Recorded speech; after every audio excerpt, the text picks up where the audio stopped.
ডিমগুলো এনেছিলাম, তো আমার ডিমগুলো রাখা হয়েছিল না ফ্রিজে, তো এই ডিমগুলো রাখছি। আর দেখো সব ডিম পরিষ্কার নয়, তো যে ডিমগুলো পরিষ্কার না আমি সেগুলো রাখবো না। আর আমার ফ্রিজে দেখেছো পুরো মুদিখানার জিনিস ভর্তি হয়ে গেছে। এই ডিমটা খুব নোংরা, এটা আমি রাখবো না, ঘৃণা লাগছে দেখলে। এত নোংরা ডিম ফ্রিজে রাখা যাবে না।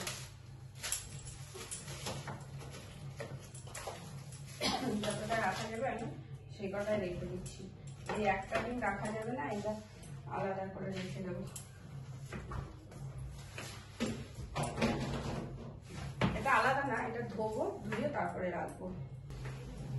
আমি গ্রাইন্ডারটা নেব, এখানে আছে আমার মিক্সিটা।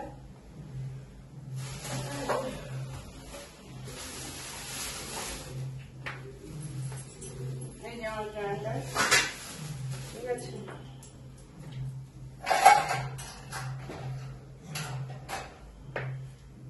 আর এই যে মিক্সির বাটি, তো আমি এখন এটাকে পেস্ট করবো।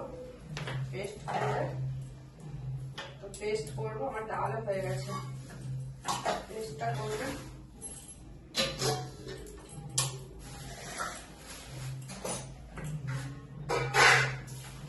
পেস্ট করে রেখে দিই।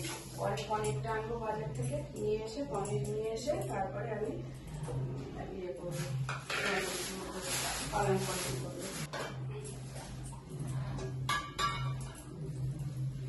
পালং শাকটাকে এরকম বাবা এখন করা যাবে না, তো বেটে রাখবো। কি বলতো, ফ্রিজে ছিল, কালকে সিদ্ধ করে রেখেছিলাম। পালং শাকটা পুরো ইয়ে হয়ে গেছে, বরফ হয়ে গেছে। তো ঠিক আছে, এটা পেস্ট করে আমি করে নেবো। এখন থাক,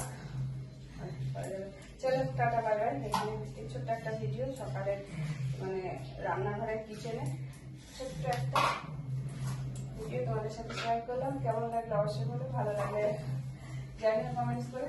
তো চলো বন্ধুরা, টাটা বাই বাই।